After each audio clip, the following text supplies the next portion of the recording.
हाँ देखो last class 10.2 कहाँ तक हो गया? वो 3 सवाल हो गए थे। अब क्वेश्चन नंबर 4 देखेंगे भैया ना।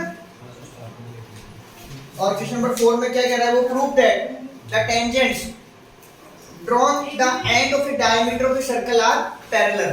ये कहना चाह रहा है आपके पास एक सर्कल है, सर्कल की डायमीटर है, डायमीटर के 2 एंड पॉइंट है और उन एंड पॉइंट पर अगर आप टेंजेंट्स बनाती हो तो वो कैसी होती है? पैरेलल। देखो उसकी भावना ये है सवाल की, ये तो रहा आपके पास एक सर्कल डन और सर्कल की ये रही डायमीटर। देखो डायमीटर कैसी बन सकती है? ऐसे ऐसे ऐसे, बस सेंटर से पास होनी चाहिए। कहां से पास होनी चाहिए? सेंटर से। ये रहा आपका सेंटर O, ठीक है। अब प्रूविंग के सवाल है ना, तो सबसे पहले आप लिखेंगे गिवन और गिवन में लिख देना AB से डायमीटर। AB से जरूरी होता है ना? क्या जरूरी होता है नहीं? हाँ बेटा जरूरी। तो प्रूविंग के सवाल के 3-4 स्टेटमेंट आते हैं। गिवन, गिवन के बाद टू प्रूफ। भाई टू प्रूफ में हमको ये बोल रहा है, वो ये कह रहा है वो में ये जो डायमीटर है ना, आपको इस डायमीटर के 2 एंड पॉइंट हो गए ना, 2 एंड पॉइंट। यहाँ टेंजेंट बनेगी एक, तो ये ऐसे, अरे बनेगी ना ऐसे एक्स, एक टेंजेंट तो ये बनेगी और दूसरी टेंजेंट आपकी बनेगी ये PQ, ठीक है ना। ये बोल रहा है कि डायमीटर के एंड पॉइंट पर बनने वाली टेंजेंट्स कैसी हो? पैरेलल। वो आपको कह रहा है कि एक्स वाई पैरेलल होनी चाहिए PQ की। ये आपका टू प्रूफ है। अब बात करते हैं कंस्ट्रक्शन, ठीक है ना। कंस्ट्रक्शन में जो आपने बनाया वो लिख देना। आपने टेंजेंट ड्रॉ करी है, क्या करी है? तो टेंजेंट ड्रॉ करी है और एक ऐसी डायमीटर बनाई, वो आप लिख लोगे अपने आप, क्लियर। और आप आ जाओ प्रूफ पर। कंस्ट्रक्शन अपने आप लिख लेना। क्या लिख लेना कंस्ट्रक्शन में? टेंजेंट्स A और B जो एंड पॉइंट है डायमीटर के, वहां पर आपने टेंजेंट्स बना दिया और डायमीटर भी को आपने शोइंग करा, दैट्स बोथ। अब आ जाओ प्रूफ पर। अब मेरी बात को ध्यान से सुनना, मुझे इन दोनों को पैरेलल प्रूफ करना है। तो पहले आपको ये बता दूं कि कैसे दो लाइनों को पैरेलल प्रूफ करते हैं, तब अपन सवाल को सॉल्व करेंगे। तो हेडिंग लिखो, सवाल बाद में करना। हेडिंग लिखो, how to proof two lines are parallel. How to proof two lines are parallel. दो लाइनें कैसे पैरेलल होती है, ठीक है। अब जो मैं आपको बता रहा हूं ना, उतनी सी बात समझ लो, आपकी बात, आपका काम हो जाएगा। कितनी सी बात समझ लो? देखो एक शेप पकड़ लो Z, एक शेप पकड़ लो आप F, अल्फाबेट के लेटर बता रहा हूं तुम्हें, Z, F और U। ये 3 डिजाइन याद कर लो तुम, Z, F और U। इन 3 डिजाइन से जो एंगल बनते हैं ना, उन एंगल की वजह से लाइंस बनती है पैरेलल। जैसे Z शेप में ये वाला एंगल और ये वाला एंगल बराबर आना चाहिए, और अगर ये दोनों एंगल बराबर आ गए तो ये लाइन और ये लाइन क्या हो जाएगी? पैरेलल। और F शेप में ये वाला एंगल और ये वाला एंगल बराबर आना चाहिए, तो इसका मतलब है ये लाइन और ये लाइन क्या हो जाएगी? पैरेलल। और U शेप के अंदर यहाँ बनने वाला एंगल और यहाँ बनने वाले एंगल का टोटल, जैसे ये एंगल X है, ये Y है, तो इनका टोटल कितना होना चाहिए? 180 डिग्री। कितना होना चाहिए? 180 डिग्री। अब यहाँ पर जो एंगल बनते हैं वो किस शेप से बनते हैं? Z शेप से। तो अपन इनको बोलते हैं ऑल्टरनेटिव इंटीरियर एंगल। क्या बोलते हैं? जो F वाले हैं उनको बोलते हैं कोरस्पॉन्डिंग एंगल। क्या बोलते हैं? Corresponding angle. और ये आपके हैं sum of interior angle, sum of interior angle same side of the triangle line is 180 degree. इसमें ये होता है। तो ये 3 तरह में से कोई सी भी एक कंडीशन अगर लगती है तो ये कंडीशन बनाने वाली लाइंस क्या होती है? पैरेलल। फिर प्रश्न ये उठता है कि तुम सारे के सारे बावले हो, तुम्हें मैंने ऐसे ही Z बताया, ऐसे ही F बताया, ऐसे ही U बनाया, तो तुम्हें तो ये दिखाई देगी तभी तुम पैरेलल बोलोगे। तो बच्चों ये Z उल्टा भी बन सकता है, ये Z ऐसा भी बन सकता है, ठीक है। ये Z ऐसा भी बन सकता है, आई बात समझ में। और ये ऐसे भी आ सकता है, ठीक है। और ये जो F है, ये F ऐसा भी बन सकता है, ये F ऐसा भी बन सकता है, ये U भी ऐसा, ऐसा, और कौन सा रह गया? ऐसा और ऐसा रह गया, ये U ऐसा, ठीक है ना। तो ये आपके लॉजिक है, ये आप लिख लेना, ये आप लिख लो एक बार साइड में, और मैं डायरेक्ट सवाल को करा देता हूँ। तो इधर देखो, फिर उसके बाद आप नोट डाउन कर लेना साइड में जो आपको हेडिंग लिखवाई है। अब ध्यान दे, देखो थ्योरम 10.1 में ये पढ़ाया गया था, सेंटर, सेंटर से जो लाइन जाएगी वो टेंजेंट पर क्या होगी? परपेंडिकुलर। थ्योरम 10.1 का स्टेटमेंट यही था ना। तो यहाँ पर आप क्या लिखोगे? OA परपेंडिकुलर है XY पर। OA किस पे परपेंडिकुलर है? XY। तो इसका मतलब है ये एंगल कितने डिग्री का होगा? 90 डिग्री का। तो मैंने लिखा एंगल 1 बराबर 90 डिग्री। ऐसी जो OB है वो भी तो परपेंडिकुलर होगी PQ पर। थ्योरम 10.1 में पढ़ा हमने, OB परपेंडिकुलर है PQ पर, तो इसका मतलब हो गया ये एंगल 2। अब ऊपर का भी ले सकते हैं हम, लेकिन हम बना रहे हैं जेड शेप। हम क्या बना रहे हैं? Z। इसलिए हम नीचे का ले रहे हैं। तो एंगल 2 की वैल्यू कितनी आई? 90 डिग्री। आई या नहीं आई? क्या दोनों एंगल की वैल्यू बराबर है? क्या हाँ सर। बराबर है? बराबर हो गई। एंगल 1 भी 90, एंगल 2 भी 90, तो दोनों बराबर हो गए ना। बराबर के बाद जेड, इसी शेप पढ़ो, देखो एक्स ए बी क्यू आ रहा है जेड। Yes, sir। तो आप यहाँ पर एक लाइन याद कर लेना जो आपको हमेशा लिखनी होगी। वो लाइन आप लिखेंगे that's a pair of A I A. That's a pair of A I A. इसका फुल फॉर्म होती है ऑल्टरनेटिव इंटीरियर एंगल। आप पूरी फुल फॉर्म लिखना, मैंने शॉर्ट फॉर्म लिखा। आप क्या लिखेंगे यहाँ पर? और अगर कोई दो लाइनें Z शेप बना के एंगल बराबर कर दे तो Z शेप बनाने वाली दोनों लाइनें आपस में क्या हो जाती है? पैरेलल। व्हाट आई सेड, कोई दो लाइनें Z शेप बना के कोई दो एंगल बराबर कर दे तो Z शेप बनाने वाली लाइंस क्या हो जाती है? पैरेलल। इसका मतलब है दिस इंप्लाइज व्हाट, ये शेप कौन बना रही है? XY और PQ। तो प्यारे बच्चों XY किसके पैरेलल हो जाएगी? PQ के। हेंस ब्रो, चलो करो।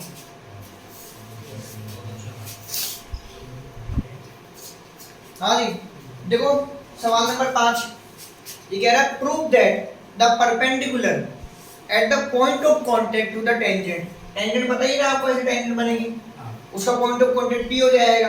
ये बोल रहा है prove that the perpendicular at the point of contact to the tangent, मतलब वो परपेंडिकुलर है to a circle passes through the centre, लेकिन वो परपेंडिकुलर सेंटर से पास होना चाहिए। देखो समझना बात, ये आपको ये कह रही है थ्योरम,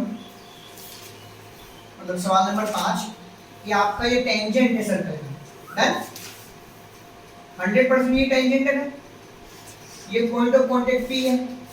जो लाइन आ रही है ना यहाँ पर जिस पे परपेंडिकुलर ये लाइन, ये वो कह रहा है ये लाइन से परपेंडिकुलर है, वो डैम श्योर है, लेकिन ये लाइन सेंटर से पास हो रही है, क्या ये प्रूफ करना है। मतलब गिवन में तो उसने स्पष्ट कह दिया आपको कि OP परपेंडिकुलर है XY पर। थ्योरम 10.1 में यही पढ़ा है, लेकिन थ्योरम 10.1 में हमने जो पढ़ा था उसमें ये लिखा हुआ था ये जो परपेंडिकुलर आती है ना ये लाइन, ये सेंटर से गुजरती है। आप देखो थ्योरम 10.1 का स्टेटमेंट साफ साफ लिखा हुआ है, ये जो OP लाइन आती है ना वो सेंटर से ही आती है। कहां से आती है? सेंटर से। लेकिन यहाँ ये कह रहा है ये इस पे परपेंडिकुलर तो है, लेकिन ये कह रहा है OP जो प्रूविंग करवा रहा है इस पासेस थ्रू सेंटर। कहां से पास हो रही है? सेंटर। और सेंटर आपका कौन है? O, उससे पास हो रही है। ये उल्टा पूछ रहा है, इसकी कन्वर्ज है एक तरह से। थ्योरम 10.1 की ये क्या है? कन्वर्ज है। वहां स्पष्ट मेंशन था कि ये इस पे परपेंडिकुलर है और सेंटर से, मतलब परपेंडिकुलर प्रूफ करना था और ये सेंटर से गुजरती थी। लेकिन यहाँ कह रहा है 90 डिग्री है लेकिन ये सेंटर से गुजरती हुई, ये प्रूफ करो। इसका मतलब ये है, इस सवाल के अकॉर्डिंग ये है कि O अभी सेंटर नहीं है। इस प्रश्न के अकॉर्डिंग क्या मतलब हुआ कि O अभी तक सेंटर नहीं है। तो देखो मेरा कंस्ट्रक्शन, मैं एक नया सेंटर अज्यूम करूंगा, उसको मैं सेंटर ही मानूंगा। Let O dash be a center। ये रॉन्ग कॉन्ट्राडिक्शन है, बिल्कुल गलत है, ऐसा हो भी नहीं सकता है, सेंटर हो नहीं सकता है। फिर मैंने कंस्ट्रक्शन करके इसको जोड़ लिया, ज्वाइन OP। और अगर मेरा O डैश सेंटर है, देखो प्रूफ, अब जो अपन प्रूफ करेंगे उस प्रूफ में आप ध्यान से समझना मेरी बात को। अगर O डैश सेंटर है तो थ्योरम 10.1 स्पष्टीकरण देती है कि O डैश P परपेंडिकुलर होगा XY पर। ये थ्योरम 10.1 में पढ़ा आपने। मैंने O डैश को क्या माना? सेंटर। ये मैंने गलत कॉन्ट्राडिक्शन ले रखा है और थ्योरम 10.1 इसको सपोर्ट करेगी। अगर O डैश सेंटर है तो वो साफ साफ कहती है सेंटर से आने वाली लाइन टेंजेंट पर परपेंडिकुलर होती है। तो O डैश P XY पे परपेंडिकुलर है। इसका मतलब ये है कि जो एंगल O डैश PY बनेगा, कौन सा एंगल बनेगा? ये आपका बनेगा 90 डिग्री का। कितने का बनेगा? 90 डिग्री का। लेकिन OP परपेंडिकुलर XY ये हमको पहले से ही गिवन है। अरे है या नहीं है? और ऑब्वियस बात है कि जो हमको दे रखा है उसको यूज में लेना पड़ेगा।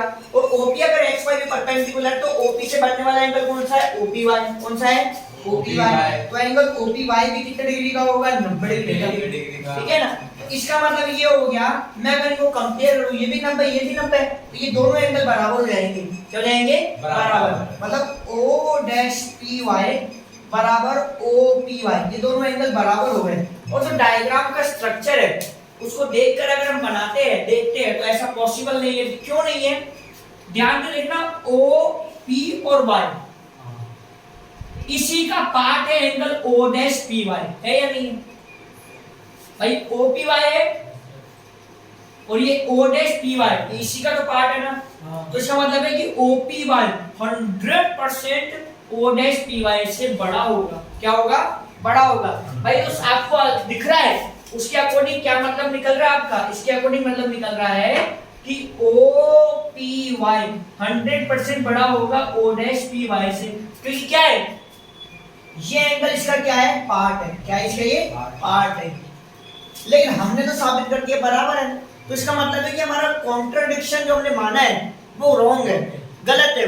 वो तभी पॉसिबल है जब ओ डैश ओ को आकर क्या कर ले? ओवरलैप कर ले। क्या कर ले? ओवरलैप कर ले। मतलब ओ ओ डैश अलग अलग पॉइंट नहीं है। ओ ही कौन है? ओ है। और ओ डैश ही कौन है? ओ। तो it means our contradiction, it means our contradiction arisen to wrong, ठीक है ना? Therefore it is possible, it's possible if and only if when O and O dash are coincide. क्या कर ले? ये coincide कर ले। क्या कर ले? coincide. So therefore ये coincide कर जाएंगे। Therefore OP line passes through center O. Therefore OP line passes through center O. Hence proof. लिख लो बराबर से। लो साहब देखो क्वेश्चन नंबर 6 देखो, वो सीधा सवाल है the length of A tangent, sir एक पेन से पीछे मार the length of A tangent from A point A. सुनना सवाल में क्या लिख रहा है? टेंजेंट की लेंथ जो पॉइंट ए से बनेगी at a distance 5 centimetre from the centre of the circle is 4 centimetre. ये कह रहा है पॉइंट ए जो है ना वो सेंटर से 5 सेंटीमीटर की दूरी पर है। देखो क्या कह रहा है सवाल नंबर 6 के अंदर। सवाल नंबर 6 में कह रहा है ये आपका सर्कल, इस सर्कल के सेंटर से 5 सेंटीमीटर की दूरी पर पॉइंट ए। कितना है? Point A. फिर बन रही है आपकी टेंजेंट। क्या बन रही है? टेंजेंट। वो टेंजेंट आपकी है 4 सेंटीमीटर की और आपको रेडियस निकालनी है। क्या निकालनी है? रेडियस। क्या निकालनी है? रेडियस। तो सीधी सी बात है ये सेंटर है ये रेडियस है, तो यहाँ पर कितने डिग्री का एंगल बनेगा? 90 डिग्री का। कितने डिग्री का बनेगा? 90। तो आपको निकालना क्या है? बेस। क्या निकालना है? बेस। और 90 के सामने ये क्या होगी? हाइपोटेन्यूज। 90 के ठीक सामने हाइपोटेन्यूज होती है। हर तिरछी लाइन हाइपोटेन्यूज नहीं होती है बाबू। 90 के सामने, ठीक है ना? बस 90 के सामने होने चाहिए। ऐसा नहीं कि जो भी तिरछी लाइन है वो हाइपोटेन्यूज है, कि तुम्हारी दिमाग लगी हुई है जो तिरछी लाइन है वो हाइपोटेन्यूज है। 90 के सामने वाली हाइपोटेन्यूज, तो ये हाइपोटेन्यूज ये आपका बेस हो गया। परपेंडिकुलर आपको निकालना है तो p स्क्वायर बराबर क्या लग जाएगा? h square. और p आपका r है तो रेडियस का तो p की जगह r स्क्वायर। हाइपोटेन्यूज आपका 5 है, ये 5 का स्क्वायर वो 4 का स्क्वायर, तो r स्क्वायर बराबर कितना हो गया? 25 - 16, तो r स्क्वायर बराबर 9 और यहां से अंडर रूट लेंगे तो कितना जाएगा? 3। अब आप सवाल नंबर 7 को ले लो। सर इसमें प्लस माइनस नहीं आता? नहीं, ये ज्योमेट्रिकल फिगर है। कहां हो गया? ज्योमेट्रिकल फिगर है तो इसमें डायमेंशन नेगेटिव नहीं होती। सवाल नंबर 7 सुनो। टू कॉन्सेंट्रिक सर्कल्स, तो आपको पता है कॉन्सेंट्रिक सर्कल क्या होते हैं भाई? पता है क्या? नहीं पता है तो वो देख लो साहब। एक सेंटर और उस एक ही सेंटर से बनने वाले बहुत सारे सर्कल, इनको बोलते हैं कॉन्सेंट्रिक सर्कल। देखो उसमें क्या होता है, अंदर वाले की जो रेडियस होती है ना सबसे अंदर वाले सर्कल की, वो सबसे छोटी रेडियस होती है। जैसे ये r1 है, अगली रेडियस आपकी यहाँ से यहाँ तक जाएगी, ये r2 है। r2 r1 से बड़ी है और फिर एक और रेडियस जाएगी वो होगी आपकी r3 और r3 सबसे बड़ी है। r3 r2 से भी बड़ी है और r3 r1 से बड़ी है, लेकिन r2 प्यारे बच्चों किससे बड़ी है? r1 से। बाकी r1 किसी से भी बड़ी नहीं है। अब अपने सवाल में देखो, समझ गए कॉन्सेंट्रिक सर्कल? एक सेंटर से बनने वाले सर्कल जिनकी रेडियस क्या होती है, अलग अलग होती है। फिर ये क्या है, दो कॉन्सेंट्रिक सर्कल्स हैं जिनकी रेडियस कितनी है, 5 और 3 सेंटीमीटर। तो ये देखो, ये रहा पहला सर्कल, छोटा है तो 3 सेंटीमीटर की रेडियस है। फिर एक और सर्कल इसके बाद, वो आपका कौन सा हो गया, सेकंड सर्कल, ये 5 सेंटीमीटर का हो गया। क्लियर, सेंटर सेम है। आपको कह रहा है बड़े सर्कल की कोड की लेंथ निकालो। इसकी बड़े सर्कल की कोड की लेंथ निकालो जो छोटे सर्कल को टच कर रही है। तो देखो छोटे सर्कल को टच ऐसे करेगी, ये देखो ये कोड होगी ना, देखो दो बाउंड्री पर जो दो एंड पॉइंट होते हैं उसको जोड़ने वाली लाइन सेगमेंट कोड होती है, और ये छोटे को क्या कर रही है, टच कर रही है। ये आपका रहा सेंटर, सेंटर से जो 100% क्या आएगा, परपेंडिकुलर। क्या आएगा, परपेंडिकुलर। अब ये जो सेंटर से लाइन जा रही है वो छोटे सर्कल की रेडियस है, तो ये 3 सेंटीमीटर हो गई। और बड़े वाले सर्कल की क्या है, ओ से ए रेडियस है, बड़े वाले की है ना ओ ए रेडियस, ये 5 सेंटीमीटर है।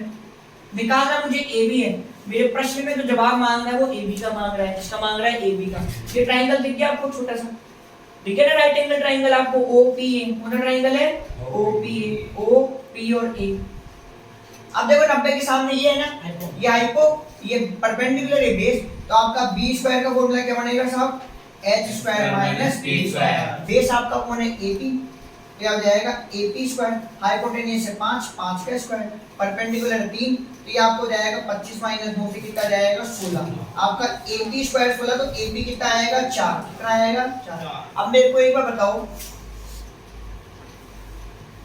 अगर मैं ये जोड़ू इधर से, तो ये कितना होगा, 5, ये कितना है, 3, ये भी बेस वही आएगा, सेम ही आएगा। तो आप पी भी लिख दो, कितना आएगा, 4 सेंटीमीटर, यानी तो सिमिलरली, ऐसे लिख दो, सिमिलरली। निकालना क्या है, ए बी, क्या निकालना है, ए बी। और ए से बी में बीच में पी पॉइंट है, तो आप इसको लिख दो A B plus P B. क्या लिख दो, A B plus P B. और ए बी कितना आया, 4, सी बी कितना आया, 4, तो 4 प्लस 4 कितना हो गया, 8 सेंटीमीटर। ठीक है, लिख लो बता दो।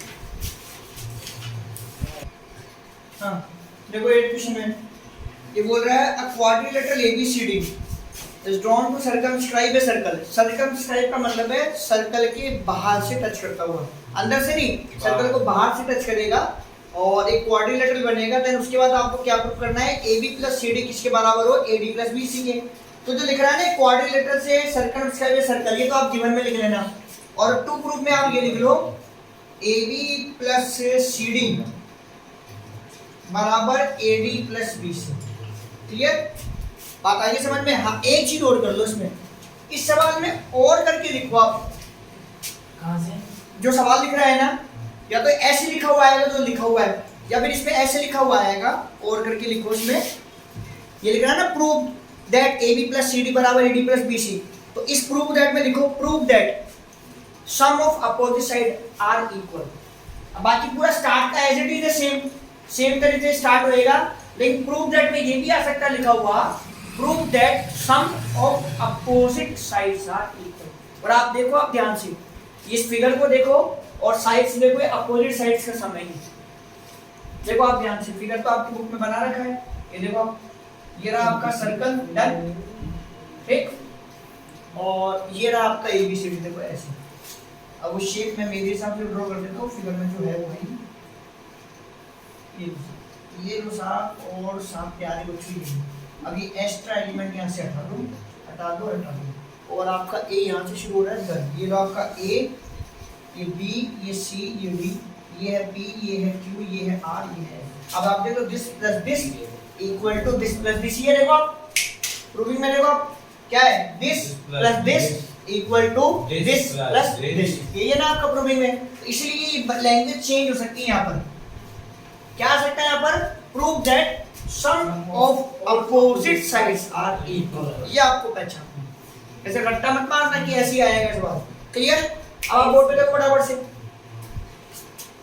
मैंने आपको थ्योरम 10.2 कराया था, और 10.2 के अंदर आपको ये कराया गया था कि बाहर से जो पॉइंट निकलता है, बाहर से जो पॉइंट होता है उससे जो टेंजेंट्स बनती है वो कैसी होती है, बराबर होती है। ये किसके बराबर होगी, बी। किसके बराबर होगी, बी के। तो ये देखो बाहर का पॉइंट, बाहर का पॉइंट, तो AP किसके बराबर होगी, यस।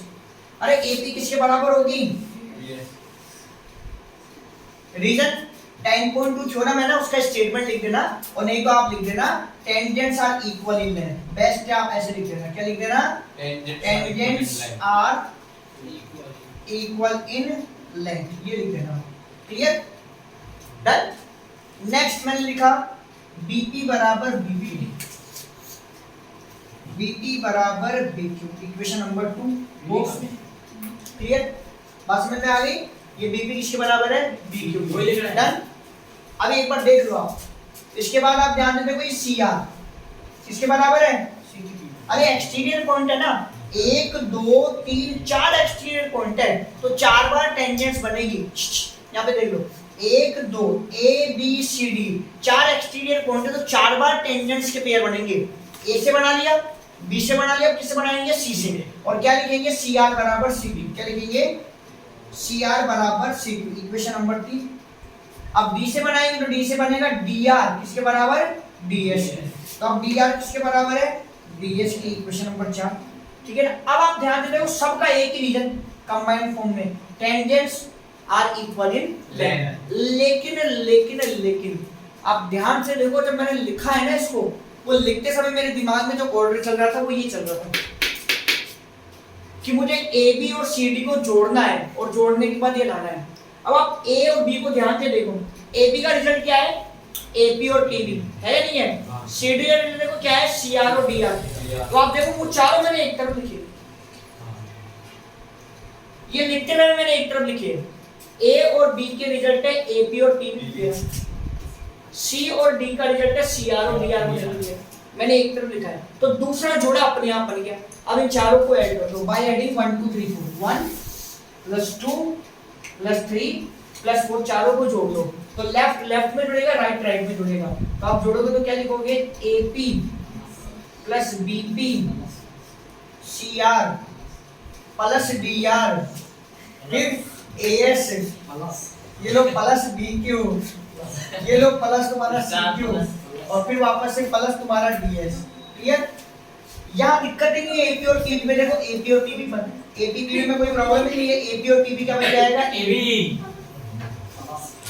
और CR और DR में भी कोई दिक्कत नहीं है, वो आपका क्या बन जाएगा, CD बराबर AS और BQ। कहाँ है AS, ये रहा, कहाँ है BQ, कोई कॉम्बिनेशन नहीं है। AS का कॉम्बिनेशन कौन है, DS। तो प्यारे बच्चों इस AS के पास में किसको लेके जाओ, DS को। तो आप पहले AS और DS को लिखो साथ में, फिर आप BQ और CQ साथ में लिखो। यहाँ तक तो दिक्कत ही नहीं है, AB + CD as it is. अब जब आपका AS है, कहाँ गया, ये रहा AS और ये रहा DS, इनको जोड़ेंगे तो क्या बनेगा, AB। ये रहा आपका BQ, ये रहा आपका CQ, जोड़ेंगे तो क्या बनेगा, BC, क्या बनेगा, BC। ये लो है,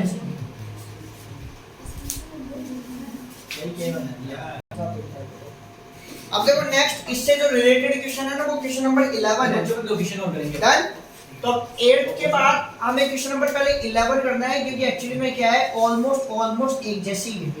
अब सुनो क्या लिख रहा है ये 11 में, prove that the parallelogram circumscribing a circle is rhombus. मतलब अब की बार सर्कल के चारों तरफ क्वाड्रिलेटरल नहीं बन रहा है, पैरेललोग्राम बन रहा है। तो अब गिवन में जो ABCD है ना, ये फिगर, ये ABCD आपका अब की बार पैरेललोग्राम है। क्या है, पैरेललोग्राम।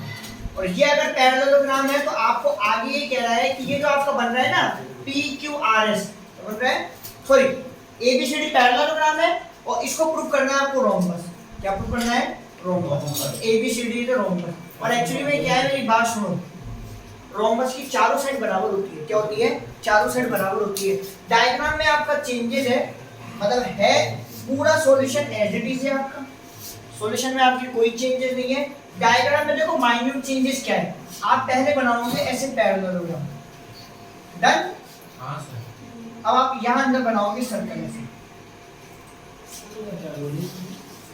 यहां कह रहा है ये तो पैरेललोग्राम है, और अब इसको रोम्बस प्रूव करो। ये आपका P, ये रहा Q, ये रहा R, ये रहा S। ये वो के वो साइन आप एज इट इज लगा दो जो अपन ने लगाए थे, एज इट इज बिल्कुल पूरा का पूरा सॉल्यूशन। ये पूरा का पूरा सॉल्यूशन यहां तक तो एज इट इज आपका डन। ये तो पूरा एज इट इज कॉपी। लेकिन बात थी कि इसको रोम्बस प्रूव करो, और ये रोम्बस तब होएगा जब इसकी चारों साइड बराबर होएगी। इसको नाम दिया मैंने इक्वेशन नंबर 4, यहां तक है, मैंने इसको नाम दिया 5। क्लियर। अब मैं इसके बाद यहाँ पर लिख रहा हूँ, कहाँ लिख देता हूँ, यहाँ लिख देता हूँ। इसके बाद यहाँ लिख देता हूँ पहले तो ABCD is a parallelogram given था। तो इसका मतलब है अपोजिट साइड क्या होगी, बराबर। AB किसके बराबर होगी, CD की, और AD किसके बराबर होगी, BC के। अरे पैरेललोग्राम की अपोजिट साइड बराबर होती है कि नहीं होती? तो यहाँ पे आप लिख देना opposite sides are equal, sides of a parallelogram are equal, parallelogram are equal. अब मेरे को इधर देखो इक्वेशन नंबर 5 में AB और CD का सम AD और BC के बराबर है, और ये इक्वेशन नंबर 6 क्या कह रही है, AB किसके बराबर है, CD के। तो दोनों की जगह क्या लिख सकते हो, AB। क्या लिख सकते हो, AD BC के बराबर है, तो दोनों AD और BC की जगह क्या लिख सकते हो, AD लिख सकते हो। तो ये वैल्यू इक्वेशन नंबर 5 में पुट कर दो, सब्स्टिट्यूट इन इक्वेशन 5। तो आप दोनों AB और CD को बना दो AB प्लस AB, क्या बना दो, AB प्लस AB, और AD प्लस BC को बना दो AD प्लस AD। तो 2 AB किसके बराबर हो गया, 2 AD के, तो 2 से 2 कट गया। तो AB किसके बराबर है, AD की। AB किसके बराबर है, और AB किसके बराबर है, CD के, है ना। अरे AB CD के बराबर है ना। AB किसके बराबर है, और AB किसके बराबर है, और AD किसके बराबर है, BC के। तो चारों बराबर हुई है, नहीं हो गया हुई? सर। तो इसका मतलब ये हो गया, दिस इंप्लाइज दैट AB बराबर BC बराबर CD बराबर DA। तो अब लास्ट में आप क्या लिख देना, ABCD इज अ रोम्बस, और हेंस प्रूफ। क्लियर, लिख लो सामने।